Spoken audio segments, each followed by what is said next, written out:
After months of qualifiers, many bids given out, lots of follow-up with high schoolers, which is quite a task, let me tell you. Well, I can't tell you, but the person I'm about to introduce can, our very diligent and fantastic debate director who has taken this Coolidge Cup program to a whole new level, done a tremendous job getting all of our students here, organizing hundreds of rounds of debates, recruited many new judges who are judging for the first time, welcome back old friends, and pulled it all together and made it look like a seamless thing that even someone from Germany could be proud of with its efficiency, and also done with a great level of class.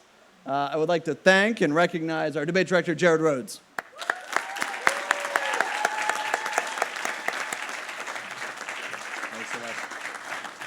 And how about a hand for President of the Coolidge Foundation, Matthew Denhart. Okay, so you guys know why you're here. This is the Coolidge Cup, 2019 Coolidge Cup Championship round. Okay, determined by coin flip, we have Joshua Onomalu arguing the affirmative today. Josh.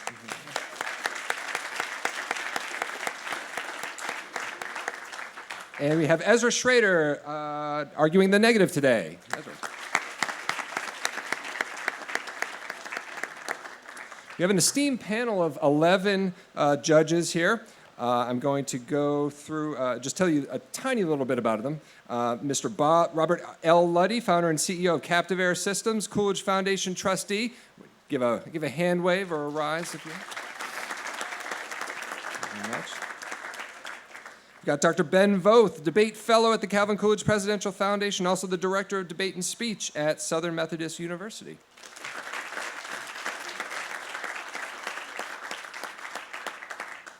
We've got Brother John McGrory, debate coach and school librarian at Chaminade High School, also our expert tabber today for this tournament.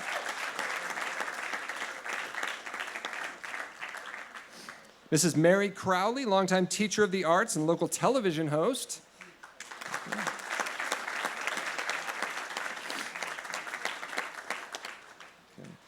We have Meg McCain, a college professor in Athens, Alabama, and a former debater herself. Meg McCain.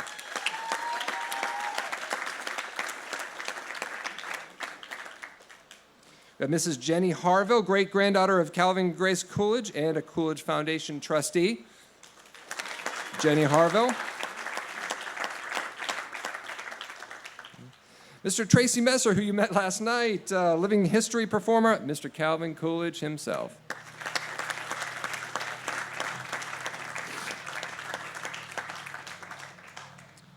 We have Ms. Sandra Gale, international business and trade expert. Thank you.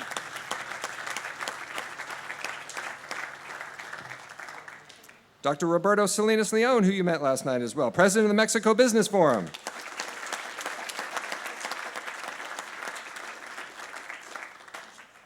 Got Mr. Chris Jeter, great-grandson of President Calvin Coolidge and First Lady Grace Coolidge, also serves as a trustee of the Coolidge Foundation. Chris Jeter.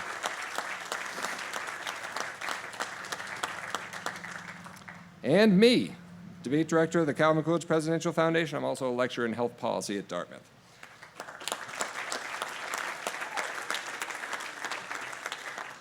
That makes 11.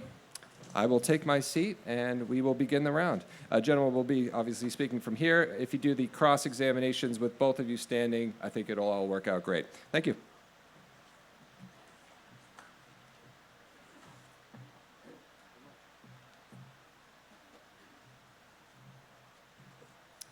Can everyone hear me okay? Great, okay. And if all my judges are ready?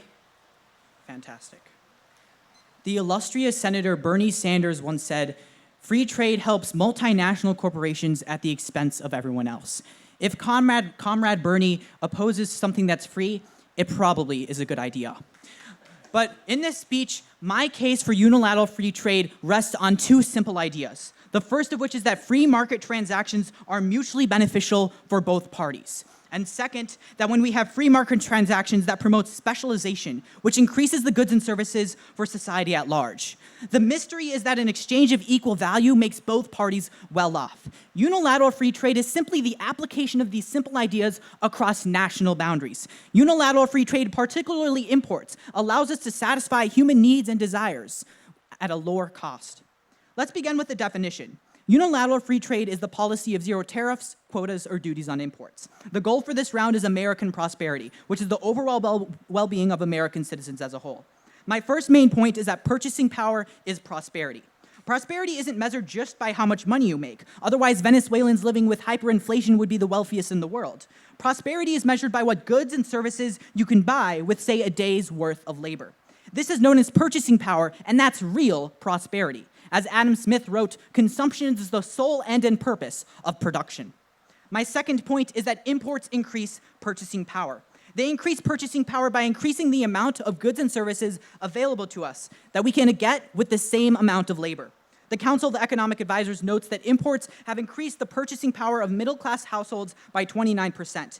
And the HSBC Bank says that this gain translates into roughly $13,600 in income per average households. Let's apply this to an ordinary object. Marketplace says that if iPhones were made entirely in the United States, they'd be over $1,000 more expensive.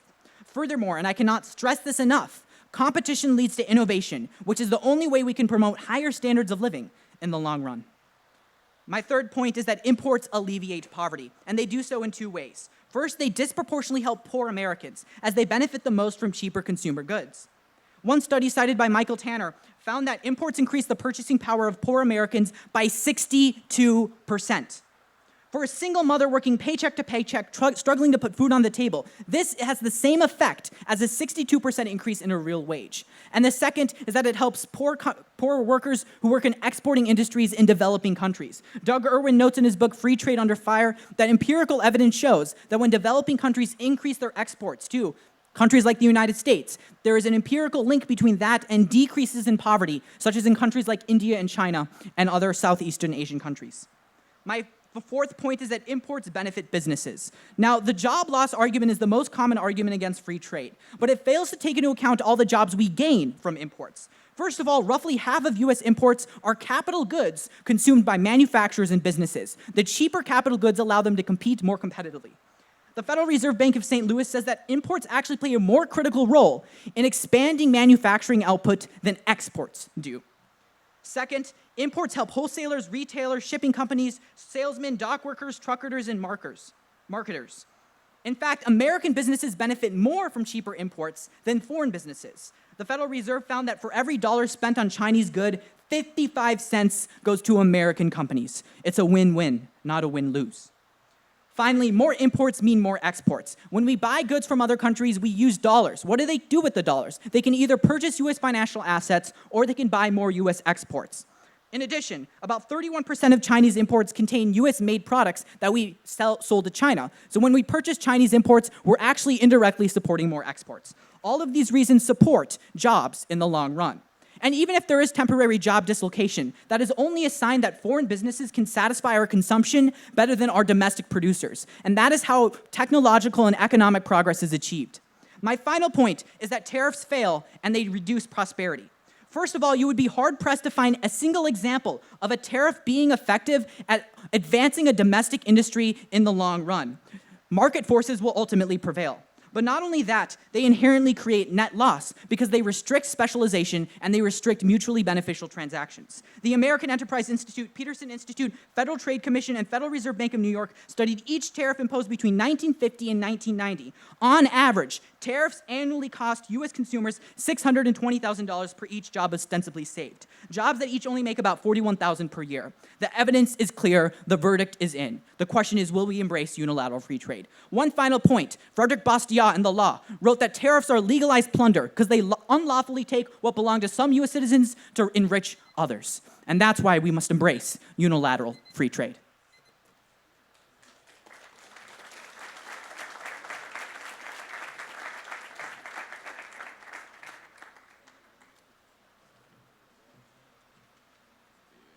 Would you mind scooching that over Sure. just a little? Thanks.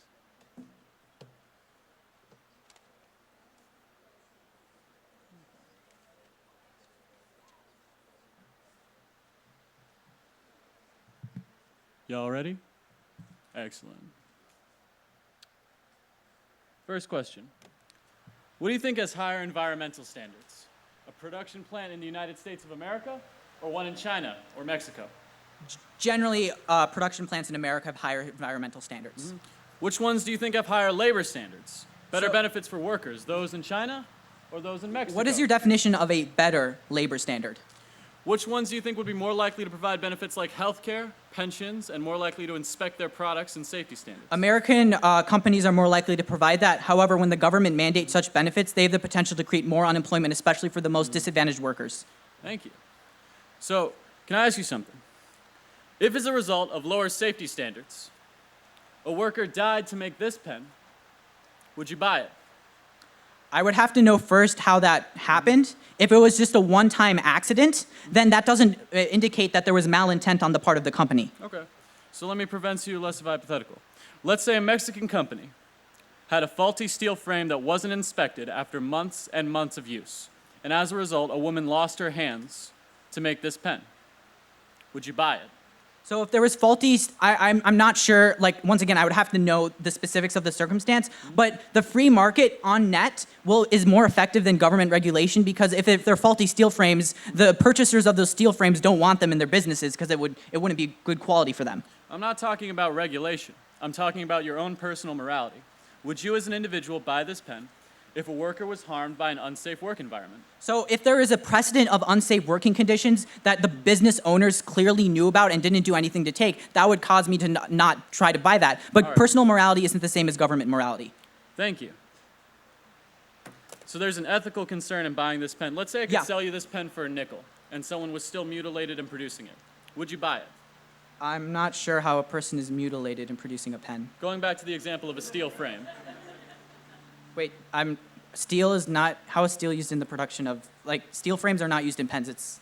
I'm not an expert on pen production. I'm not sure what the link between more imports and more faulty worker injuries is. I'm not sure if there's been an established link there. Thank you, that's time. Judges ready? Excellent. Well,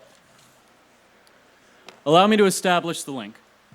I negate free trade, not necessarily on economic grounds, but on the grounds that it is capitalism without check. The free market seeks to become as efficient, as profitable, and as productive as possible. It is our duty to try and harness these enormous benefits while maintaining and staying away from the calculated atrocities perpetrated under capitalism. There must be a check to balance out the great benefits. In Mexico, the factories that produce our pens, our clothes, and our cars are known as maquiladoras. They don't abide by environmental regulations, labor standards, or safety standards. In the first 5 years after a limited free trade agreement, NAFTA, was put into place, the number of these factories grew by 87%. So, in 2011, Harvard commissioned a study of these factories, and they found Miss Rosa Monero. Miss Rosa Monero was a 38-year-old Mexican woman. She has 6 children and no father supporting her. She's one of those single mothers my opponent talked about in her speech. In February of 2011, due to a piece of machinery that hadn't been inspected for months due to lax labor standards, Miss Rosa lost both of her hands. She was mutilated to produce a product. And due to laws, there was no pension, there was no health care. Her compensation was $7,000 for each hand she lost. Hardly enough to compensate for a lifetime of wages, and hardly enough to compensate for the children that she can now not feed. These maquiladora factories employ an additional 1.3 million Mexican workers and make up 55% of Mexican imports as a direct result of our free and, for the most part, unrestricted trade with Mexico. The reason why I brought up this example with the pen, and the reason why I bring up ethical concerns, is that we can harness the benefits of free trade while at the same time avoiding the huge ethical issues. So my 2 contentions are this. 1, free trade is exploitive and it is immoral.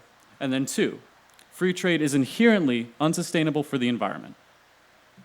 So to expand and to take a broad look at the very specific example I just cited, after NAFTA has gone into effect, inequality in Mexico has risen at levels triple the OECD average. while half the population currently remains in poverty, an actual increase from the time before NAFTA.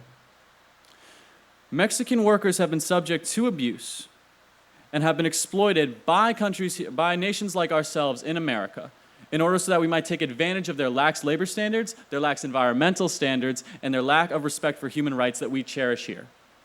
It's us exporting the worst parts of capitalism to somewhere else where we don't have to think about it and then reaping the bloodstained benefits. Now, moving on to my second contention, environmental issues. I'm going to focus on Mexico here because this is the only partner we truly have free trade with who is a developing nation, or we even have something close to free trade with. So, as I've said, this race to the bottom, this concept that companies are going to try and be productive and as efficient as possible, and in doing so, we're going to look for areas with lax labor standards and low environments to buy our cheap products. Mexico is one such place. In 2009, the Mexican companies were producing a type of tuna that was sold much more cheaply here in the United States than other domestic brands. The reason why they were able to do this was that they were using unethical means of production. They were engaging in a type of explosive fishing where they would kill dolphins alongside their tuna fish. Under a system of free trade, there is no check. Under a system of free trade, there is no response, and under a system of pure free trade, there is no restriction on unethical procedure. Now, I can hear my opponent. Well, if you don't like something, boycott it. Vote with your dollar. Here's the issue with that. In a global economy, our supply chains are complex and are multifaceted. The auto industry, for example, stretches from Canada through the United States and right back into Mexico, crossing national lines multiple times. Now let's take the Kellogg brand of breakfast cereal I ate this morning. Now if I really research it, I can know that it was ethically sourced, humanely farmed. What I don't know is that the plows used in production of that cereal were mined in a sub-Saharan autocracy. That's one ingredient in one dish in one fraction of my day, and the American consumers like me and you have no time to research all of the products we use on a daily basis. So, to really reiterate my points, we can access the benefits of free trade through trade agreements that also protect workers. NAFTA was a little too liberal with these regulations, but we can harness the benefits that NAFTA provided, and believe me, there were some, without subjecting ourselves to the serious ethical and the serious environmental issues that come attached to it. Thank you.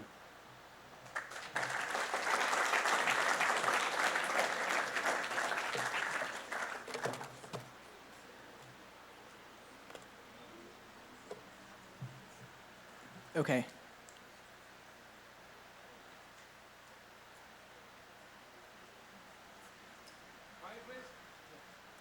It looks like if all the judges are ready. Fantastic. Okay, so first of all, you brought up an example of a woman who was harmed, and my heart goes out to that person. We want to prevent this from happening. But my question for you is, how often did these worker injuries happen before and after NAFTA? And was NAFTA the cause of these injuries? Thank you. So, NAFTA caused the number of maquiladora factories to grow by 87%.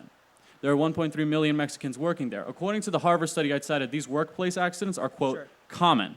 So, as a result of free trade, we exploited a nation and caused a number of these factories with lax safety standards to grow while providing no check. Okay. So before industrialization and globalization, the vast majority of workforces around the world worked in agricultural subsistence, where one natural disaster could kill their entire family because they wouldn't be able to feed themselves. How do you compare the rate of death from before globalization to after globalization? I'm not arguing we go live in tree huts and farm nuts for a living. What I'm arguing for is that we have free trade agreements that protect workers' rights, environmental rights, while also harnessing the enormous benefits of globalization. So what would be some of these protections? Would it be a minimum wage law? Would it be mandated government health care insurance? It really does depend on the nation, and it really does depend on the free trade agreement. So, what I can say is that they would have to be enforced, as they are currently not being done under NAFTA. They would have to have international agreement, and they would have to be suited to the morality of people like yourself who would refuse to buy pens under the current system. Okay. So could you give the judges an example of such protection that you would support, so we can just get an idea of what you're advocating for? Well, in the US, it's generally agreed upon that a piece of machinery should work. and it should work, and it should be routinely and regularly expected. I'm not going to provide a specific example because I'm not a mechanic, but I would say that it should follow generally agreed upon labor standards. For example, employees should not handle things like toxic waste without proper protection. For example, and to cite a personal one, Mr. Luddy, I'm sure you can think of personal protections in your areas, in your plants for your workers.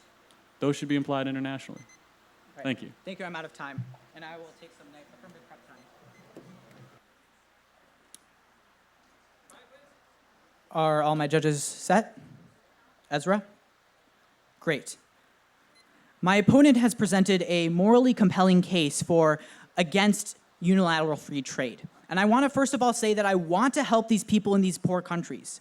But I'd like to note that unilateral free trade is not the cause of these problems. Unilateral free trade is what gives them jobs that were superior in terms of the compensation they receive and the standards in which they work than living in a farm all day long with no protections at all. You're just by yourself. And the question isn't, do these people's lives suck? The question is, what system is better at lifting them out of poverty? And the reason actually why I became a supporter of free trade is because it is the best empirically proven model of lifting 1 billion people out of poverty in the 20th century. The greatest achievement in human history, and no one talks about it. So my first main point that I'd like to bring about is we have to have context, because these workers are in bad situations, but they were in worse situations before they worked in the factories. If you look at a history book that actually is accurate, most of the workers before industrialization worked in farms where they would work all day long. One flood would kill the entire family generation. In China, for example, people worked 12 to 14 hours, 365 days a year, and they would make a couple cents every single day.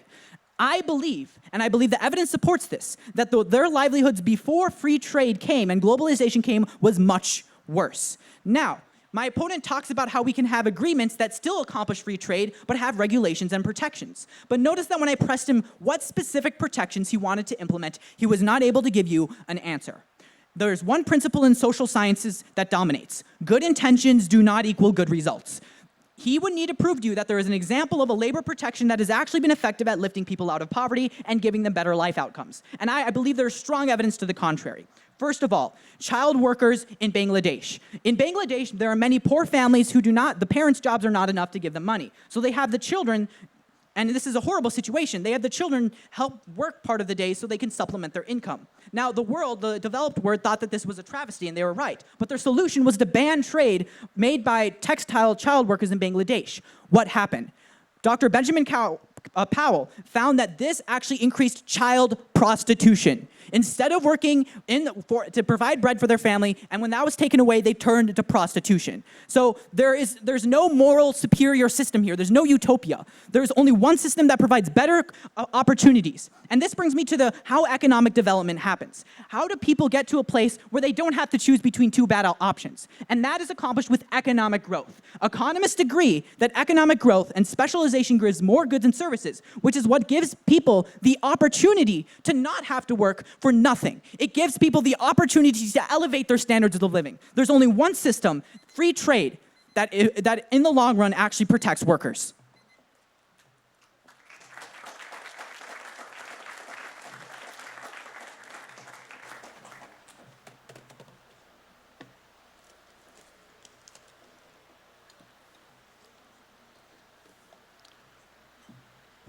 Judges, are you all ready? Excellent. So I'm going to begin by dispelling this false binary my opponent has forced this debate to be about. You can either be a peasant farmer living in an unsophisticated, uncivilized feudal system, or you can be a complete free trader, and there's no in between, and that's simply ridiculous.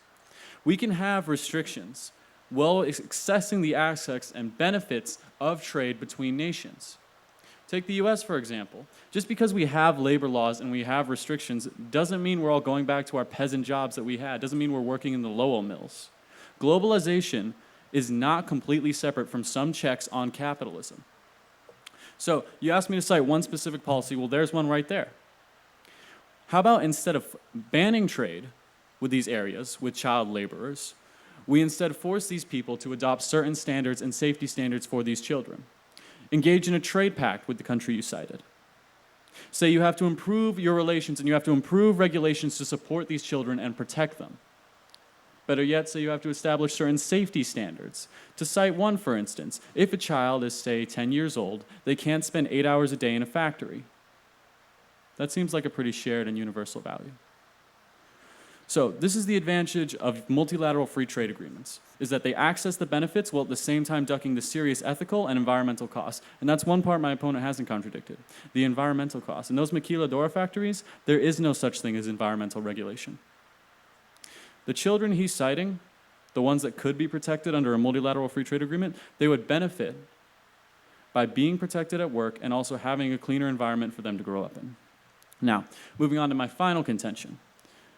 When we encourage unilateral free trade, we remove all restrictions on international trade aside from our domestic laws banning things like the importation of heroin. The issue with that is that we now export a security risk. In 2012, underneath this regime of sanctions, the United States government seized a North Korean cargo ship carrying coal to help fund its nuclear weapons program. Underneath a policy of unilateral free trade, which the Merriam-Webster Dictionary defines free trade as international trade left to its natural course without tariffs, quotas, or other restrictions, we would not have been able to seize that ship. Furthermore, we would not be able to economically sanction any nation. North Korea, Iraq, Iran. These areas that would benefit, the dictatorships that run them, that would benefit off US goods and US companies, they wouldn't be punished under a system of free trade. Think about how it would work if a company, say Sig Sauer, decided to export weapons to rebel groups and foreign nations and then not disclose it to the American public. There's no longer a system in place to check them. If they operate within secrecy, the market will reward them for it. So for the sake of environmental concerns, which my opponent has failed to refute, for the sake of the ethical ones, and for the sake of our allies and our alliances, I encourage you to vote negative. Thank you.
My judges set? Ezra? Fantastic.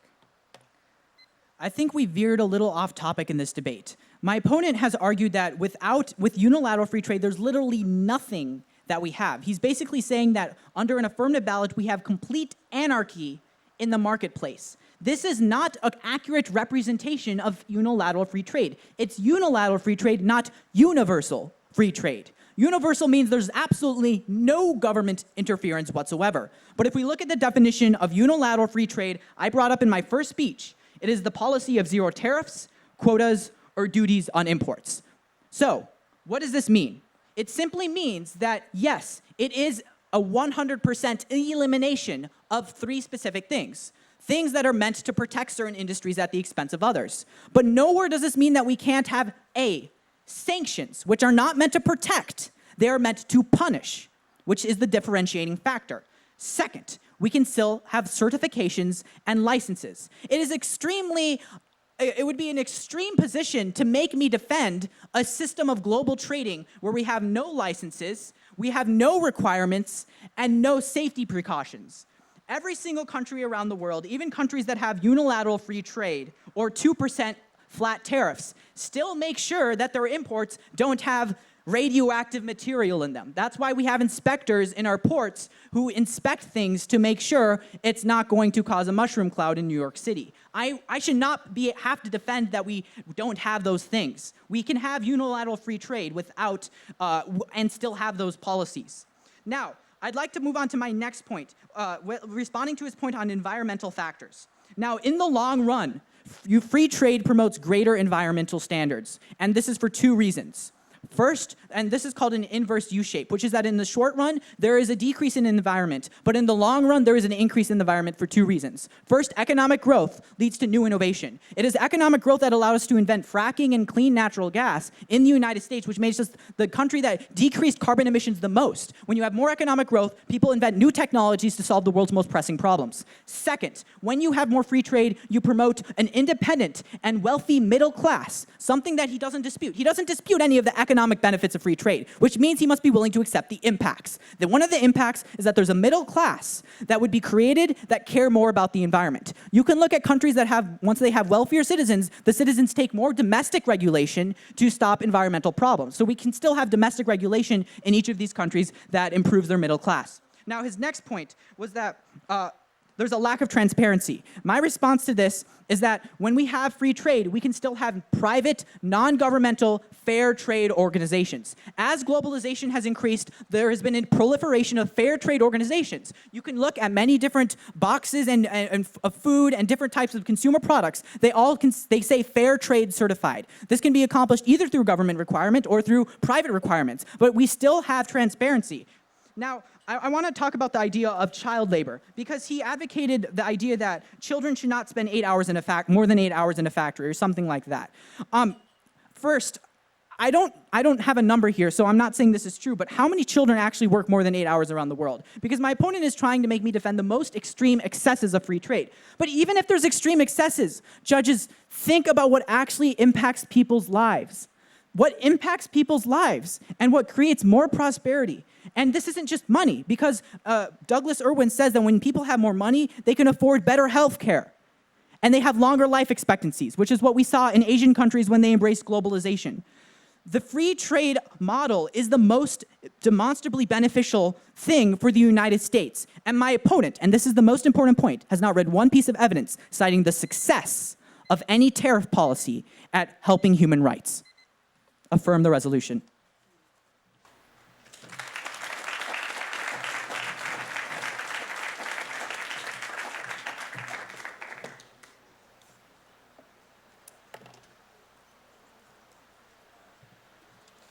All right.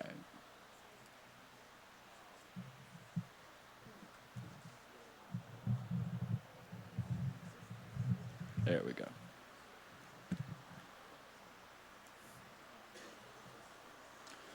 Merriam-Webster Dictionary defines free trade as international trade left to its natural course, without tariffs, quotas, or other restrictions.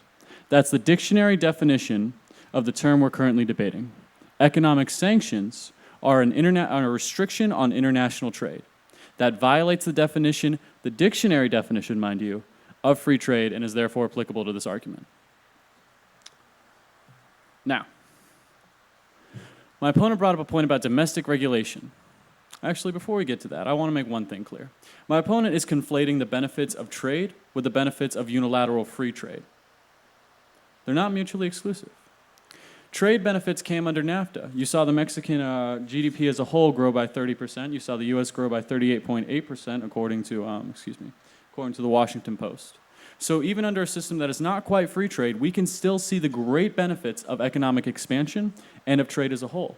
You don't need to throw the baby out with the bathwater and access unilateral free trade in order to completely reap those benefits. However, in order to promote environmental regulation and in order to silence ethical concerns, you do have to enter into trade agreements. And this is my opponent's fundamental flaw. Number one, he talked about this idea of that in the long run, because eventually unilateral free trade will give people more money, they'll be more enabled to take environmental measures. Well, under a system of multilateral trade agreements, we would give people more money, as I proved with the statistics on the growth and expansion of economy under a trade agreement like NAFTA. So that argument also works in my favor. Because under a system of multilateral trade agreements, you can enrich people so that they can take those steps. However, I also want to point something else. We don't have the long term. We're sitting on the cusp of serious environmental damage. According to a study by NASA, we have about 12 years to take significant steps before we irreparably damage the environment for ourselves and our descendants. If you look around this room today, you see a tent full of children. Each and every one of you who I've talked to has called us the future. You have said that we, trying to be educated, trying to be informed, and trying to be decisive, are going to change the world for a better place. We will not have the opportunity to do that under a system of unrestricted free trade.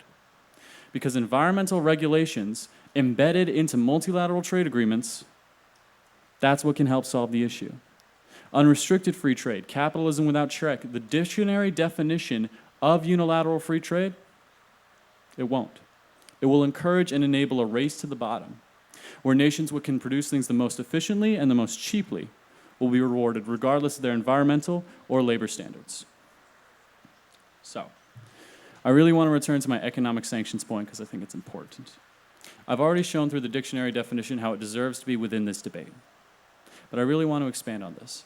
If you have a nation that is a state sponsor of terrorism like North Korea, under our current system with some trade restrictions, they can be punished for their actions. We can sanction the very ruling class, freezing their accounts here in the United States, saying they can't leave, saying that their companies, the ones that they own, can't operate here. We can hurt them by hurting their wallets. Under a system of free trade, that avenue of diplomatic conflict resolution is unavailable to us. So, really want to reiterate my points here. Ethically speaking, there are fundamental flaws with unilateral free trade because it allows for no restriction on foreign nations' on foreign nations' labor standards, as evidenced by the Mexican example. Under environmental contentions, unilateral free trade provides no proof that the environment will be helped by it. Trade does that, not unilateral free trade. And finally, what I really want to ask the judges, and by extension everybody here, is when you think about Rosa and you think about capitalism without check, would you buy this pen? Thank you.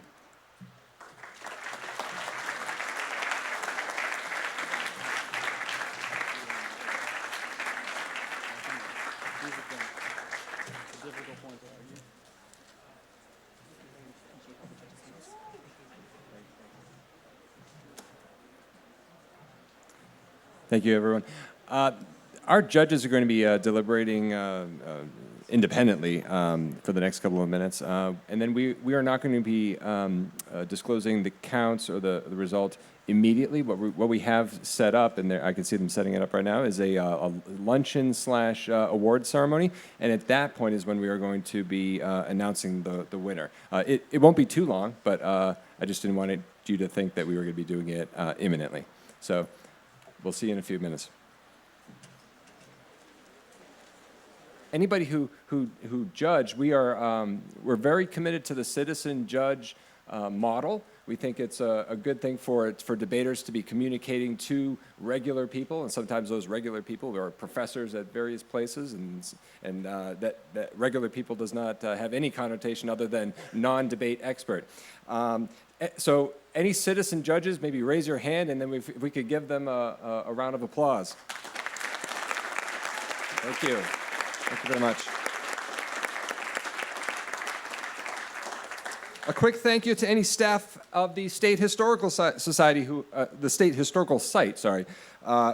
in the tent right now. In particular, State Historical Site Administrator Bill Jenny. They've been our host for this week.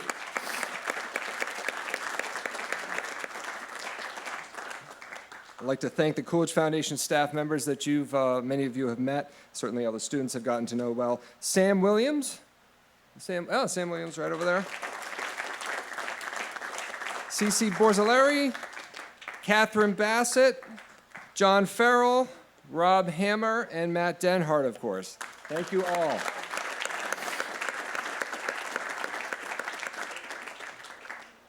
I also want to thank our Coolidge Foundation trustees and our leadership, in particular our expert chairman, Amity Schlaze, and of course our primary benefactors of this program, Bob and Maria Luddy. So thank you.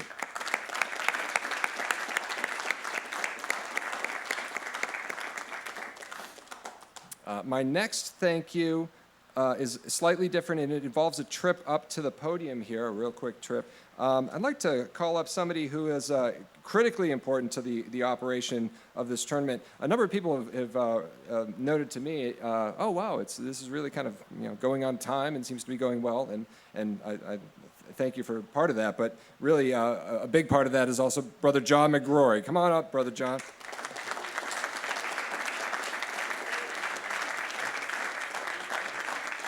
Thank you so much. And what I'm presenting here to Brother John McGrory is a very special gift from us to you.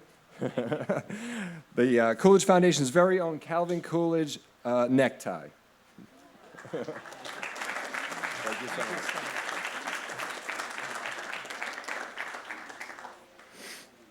On a personal note, I'd like to thank my wife, Becky Rhodes, in the back, as she's probably cleaning up a mess that maybe my son just made.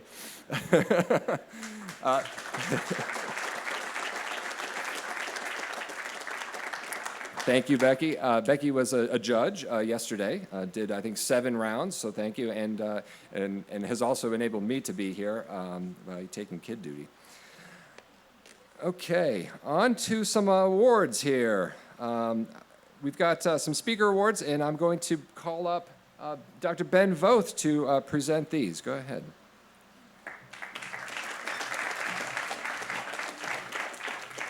All right, thank you so much, Jared. You know, we saw some spectacular fireworks last night, but I do believe we saw some spectacular fireworks here just about an hour ago in the final round. Wasn't that just amazing and clearly visible in the broad sunlight here of Vermont? So what a great job. We'll find out more about that later.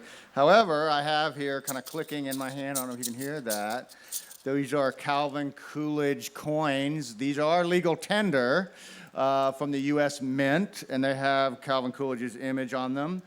These have also been used to flip for the elimination round throughout this tournament. We're hoping that maybe you won't buy a Coke or a soda with this as much as you might keep this as a souvenir as one of the top 10 speakers at this tournament. So if I call your name, I'm going to invite you to the stage to shake my hand and also to receive one of these coins. And so, this is just kind of a small token to the kind of great speakers that we're trying to encourage as a matter of practice here at Plymouth Notch. And so it's a tremendous honor. These are based upon speaker points, perhaps appropriate that Brother John got a tie with the number 30, not just for Coolidge being the 30th president, but 30 being a perfect score that several of these students got on different occasions toward this award. For your statistical edification, how did they figure this out? The computer went on dropping high-lows first. If that means nothing to you, that's totally okay. The second break was total points. The third break was opposition wins. All right, and from that, we were able to derive this list. And so I'm going to call it out from 10 to 1. And so please join me on stage. I'll present you with a coin. Let's begin with the 10th speaker at our tournament, Ethan Handel.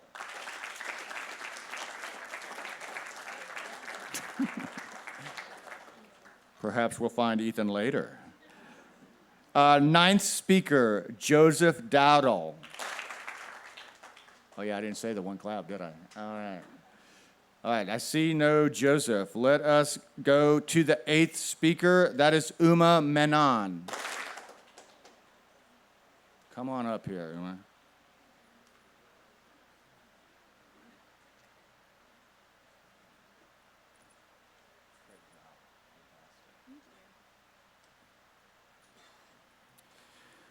Our 7th speaker here at the Coolidge Cup is Matthew Tweeden.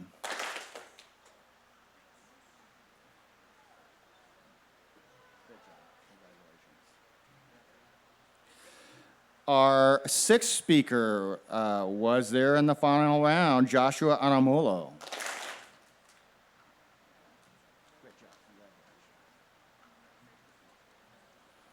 In the top 5 now, Lindsay Gradowski.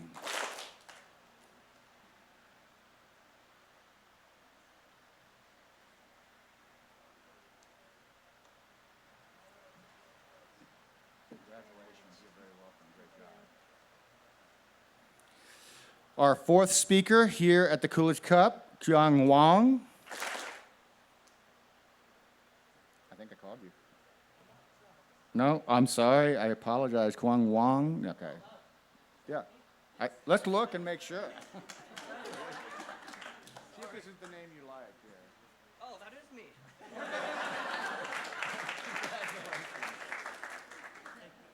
Yeah, great job. I can assure you he is actually a great listener. Absolutely. I judged him. Okay, our third speaker here at the Coolidge Cup, Alexander Knicklides.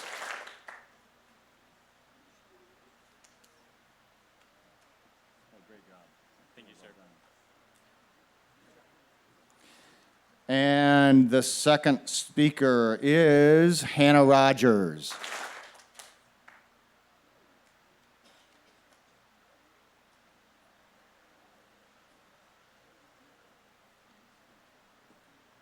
Great job. Congratulations. Okay, a little bit of suspense here, a little drama here about this top speaker. It is interesting that, and this does not always happen, and lots of interpretations, but our 6-0 debaters actually did lose in the double octafinals. That's a little bit unusual. I take that to mean that anything is possible in any given debate round. This top speaker was actually the 29th seed at this tournament and went 3-3. And yet, he is the top speaker. He was in the final round. We do not know who won that round yet, but Ezra Schrader was the top speaker. Congratulations. Great job.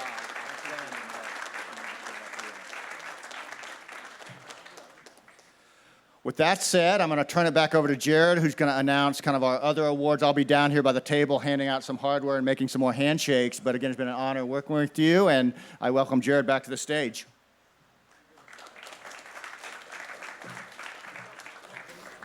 Okay, now we do the awards that are based on record. And we've got notebooks for all of everybody who I'm going to recognize now will get a notebook. It's the top 16, otherwise known as Octo finalists. Is everybody in place there?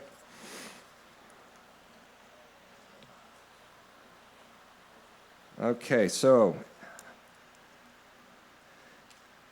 let's do a single clap, and then when we get through those, when we get through these, you can come on up and we'll give you the notebook. Okay, Elijah Cirilon, William Storrs, Tyler Burkhart, Oliver New, Lauren Melton, Sarah Mahudi, Kwang Wang, and Shreyas Iyer. Come on up. So that's sort of the equivalent of 9th through 16th place based on wins and losses and the elimination structure that we have.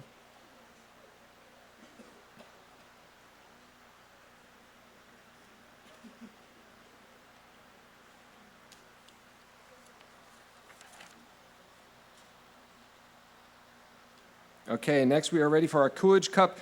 We are ready for the Coolidge Cup quarterfinalists. Sorry. Second guess myself, and I shouldn't have. Each of these quarterfinalists will receive the Coolidge Cup quarterfinalist trophy, and we have sometimes we just recognize this as just a general level because in a sense they all got the same distance into the tournament, but we also have some rankings that will give us slight ordering here. So in 8th place, Jacob Zampino. Actually, Jacob, yeah, come on up. We'll do these one at a time.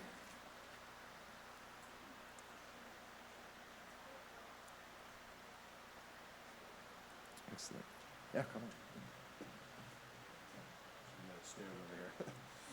on. Okay. 7th place, Jonathan Gong. Is Jonathan here? All right.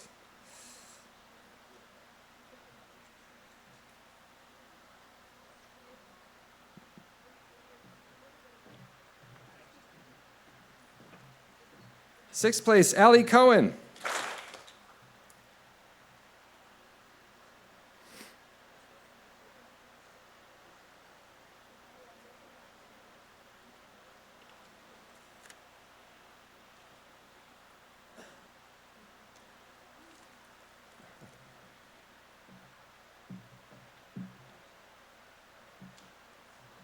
Fifth place, Jason Luo. Jason. Here he is.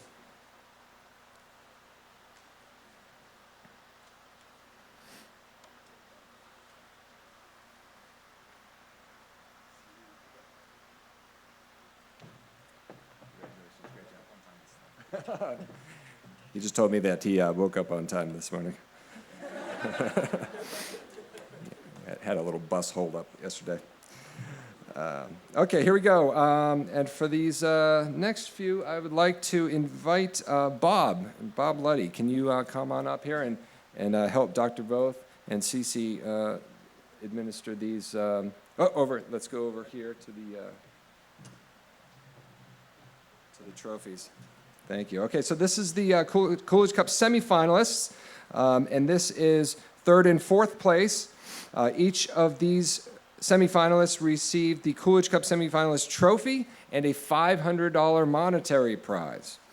So, again, the semis, they got to the same distance in the tournament, but based on some other factors, we can put Brendan McDonald as fourth.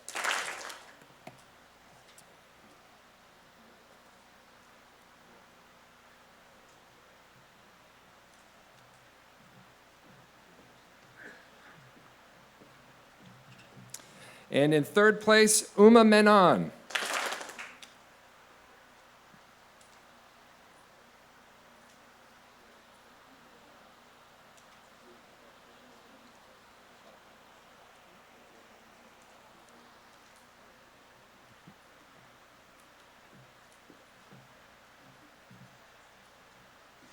Okay, now we're getting down to the Coolidge Cup runner-up. This is second place in this entire tournament. We started with 81 students on Tuesday, and through 6 preliminary rounds, and then the 32 tournament elimination bracket, we got down to the 2 who you saw here in the championship round. The Coolidge Cup runner-up trophy and a $1,500 scholarship prize goes to Ezra Schrader. Full round of applause for that.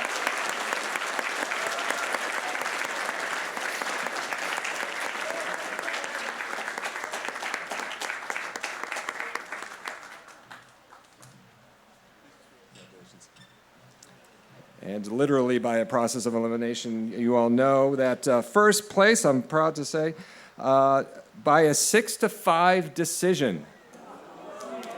Yes. That is worth a whoa, I agree. 6-5 decision in an expertly debated round. The Coolidge Cup championship trophy, and a $7,500 scholarship sponsored by Bob and Maria Luddy goes to Josh Onamalu.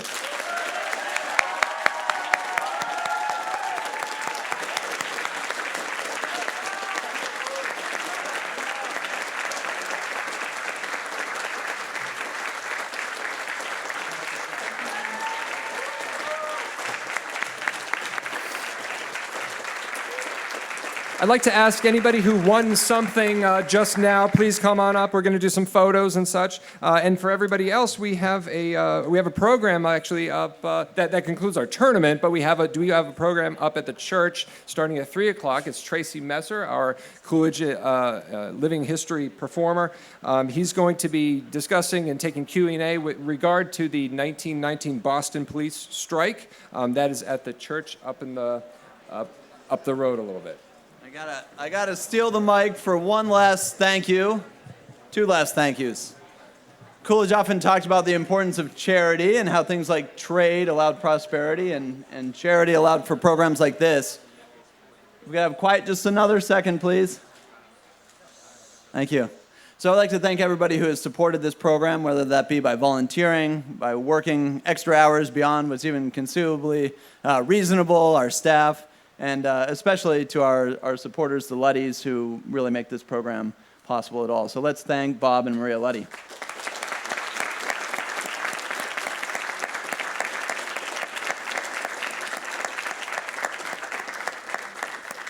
And finally, my point about people working beyond what's even conceivably reasonable would be our wonderful debate director who has made this all possible and made a terrific tournament run very smoothly. a good buddy of mine, and I'd also like to thank his wife Becky and their children Cooper and Natalie have done without Dad for several days now. Let's give it up one last time for Jared Rhodes.